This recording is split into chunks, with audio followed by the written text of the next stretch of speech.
Welcome to the podcast. It's Mr. Ish. We're here at Kips Bay Boys and Girls Club, Coudert Clubhouse. Season number 4. Not in the books yet. We just started. Season 4 and Paradise Island. That's our theme for this year. Let's see. We're going vogue right now. Everybody did a podcast. We on fire. We on fire. Please give me your name and give me your age. Let's start off with you, sir. My name is Aiden, and I'm age 12. Age 12. Next. My name is Orlando, and I'm 13. Orlando, 13.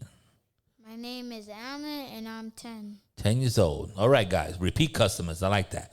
They weren't scared. They took the chairs back, and they're ready to do it.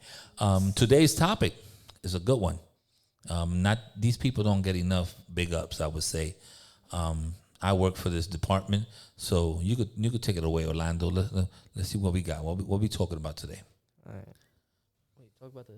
What was our topic? With the one that we just agreed on like 10 seconds ago. Teachers. Teachers. Yeah, they don't get enough pride. Teachers are very important, especially this year with the pandemic. You see how important it is and when the sacrifices that the teachers do. Not everyone, I'm not going to lie to you. Every teacher's not great. But I think there's about good 85% that are really doing it for the real reason and trying to help students. So I like those teachers. You know which teachers they are. Okay, so let's start off. Let's go with Mr. Tanko. What's one of your favorite teachers or person that's been teaching you or anything like that? My favorite teacher was in second grade. Second grade. You remember the name? Miss Nunez. Miss Nunez. Okay, Miss Nunez, we're going to give you a little. I don't know what school you're in, but you're probably working for the DOE. Hopefully we get a raise soon because I'm waiting for that raise myself. I work for the DOE, which is the Department of Education of New York State. So Miss Nunez, what was good about Miss Nunez? So Miss Nunez, when it's always Friday, she always let us play games, Okay, so she gave you a little free time on Fridays, a little wind down, a little time to just be kids. That's pretty cool. She has a treasure chest, and if you get the most points, you can open the treasure chest and you get a toy. Ooh, I thought she had pizza in there or something. Okay, Miss Nunez, shout outs to you. Shout outs to what you do for the children. What you got? What was one of your favorite teachers? Oh, one of my favorite teachers, it was like my third grade teacher. Wait, okay. No, I'm lying. My first grade teacher. And her name was Miss Bravo. Miss Bravo? Hold up. Let me give her a roll. Miss Bravo. You remember the school? Yeah. What's the name? It was called GS306. GS306, Miss Bravo. Yeah. And Mr. Orlando was touched by you in some way. He's going to give me an example now. All right. So basically, like every day, it was just a good day. There was no day, like let's just say you was home having a bad day and you come to school. All that is you leave it at the door. Oh, she stopped all that. Nice. I like the way she took care of the class. So even if you were having a bad day, rainy day, whatever day it was, when you walked in her classroom, everyone was happy. Yeah. All right. So she had that good spirit, that good soul that makes sure that everyone had a good time.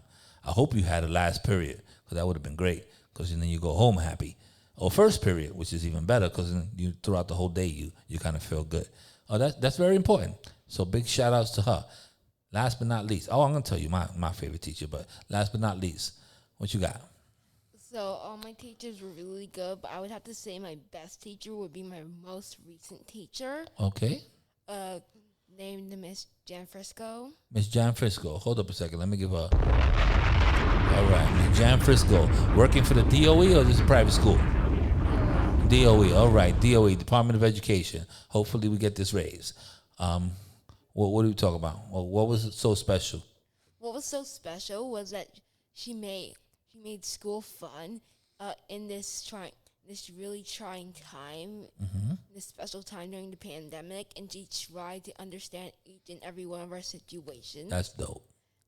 That's dope because it was hard. She was probably home too, right? She was probably home teaching you guys on the computer and stuff like that, or you did We did kind of like some days we went to school, some days we Okay, did so at you home. what we call blended during Yeah. this time. We were blended. Yeah. It was this time. I'm telling you, I have a 4-year-old and an 8-year-old, and homeschooling was very difficult for me, and I had to be at work because I didn't stop working here or in the school. So I was out of the building, my house, I say, for 12 hours, and my wife was in charge of all that. So I give her a little. 'Cause without her, I couldn't do it. Today's her birthday too. Happy birthday. So homeschooling was definitely hard. Now for me, I have a favorite teacher.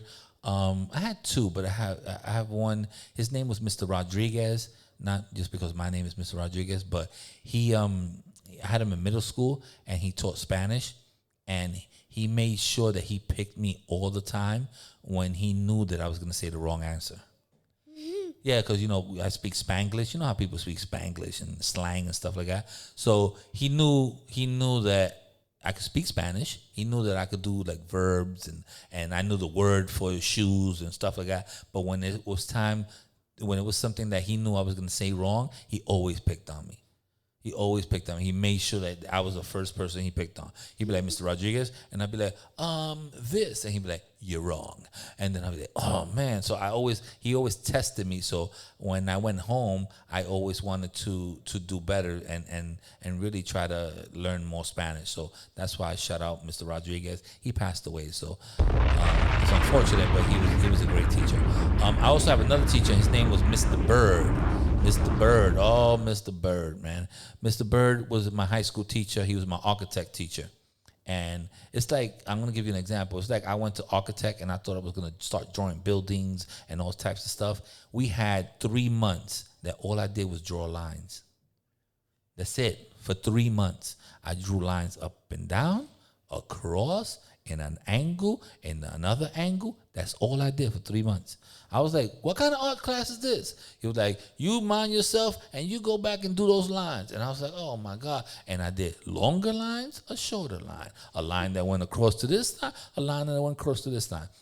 So with those 3 months of learning how to use the pencil, how to hold the pencil, how to make the lines and all that stuff, when it came down to really doing the artwork and drawing the buildings, it was very easy. It was very easy because I did so much repetitive of doing the lines that when I had to do something, I already knew how to hold the pencil and how to draw it fast. So, we didn't know that in the beginning. We just were like, this teacher's crazy. Like, we're doing 3 months of this. Like, people started eating breakfast and lunch on his class. But the ones that really stood by it really picked up a lot of things. And I learned two things: that don't judge the book. And I also learned that when you put a lot of hard work into it, it gets easier. So that's why I shout out Mr. Bird. I don't know if he's alive or not, but I'll give him a little bomb. Anybody else? A good person that's helped you, whether it's in after school or regular school or anything like that, or something? Or how about worst teacher? Ooh, do we want to? We don't want to mess this podcast up by giving a worst teacher, because that's not giving them light. We don't want to give them. We don't want to give haters, no shine. If you're a bad teacher, step up your game. There's kids out here that need the education, that need to, be taught well. So if you're a bad teacher and you don't like kids and you're grouchy, don't work in the school system. Get out of it. Retire. Early retire. Get you a little bit of money. Get your pension and get out of here. We need more teachers like the ones we just mentioned. We don't need teachers that are there for a check. We all here for a check. I work for a check, but I don't come here and tell these kids my problems. I try to solve problems. Don't bring no problems. My man Orlando's trying to learn over here. Mess his day up. He got a happy teacher. You walk in the classroom, she always happy, making his day. Then you got a grouchy teacher after that. We don't need that. The lights just went out. It got real romantic in here. Anything else, guys? Yeah, I got. That's it? Oh, Orlando got one more, and then we have to go. What you got, Orlando? I remember in 4th grade, no, 5th. Yeah, I had a science teacher, and in science, he always tried to make everything funny and everything, and fine, and nobody ever had no problems. For the whole year, we was the only class that didn't have no complaints, no nothing. So, big shout out to your science teacher. What was his name? I forgot his name.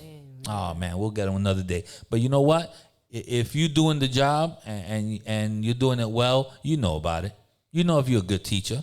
You know if you're taking that extra step. You know you going the extra mile. You know who you are. Shout outs to the DOE. Shout outs to you guys for, for trying to learn, which is important because you could easily be like, I'm not doing it. Anything else? Say your goodbyes then, Gutty. All right.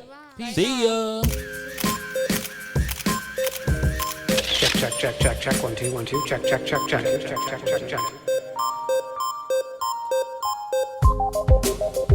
School teachers rock.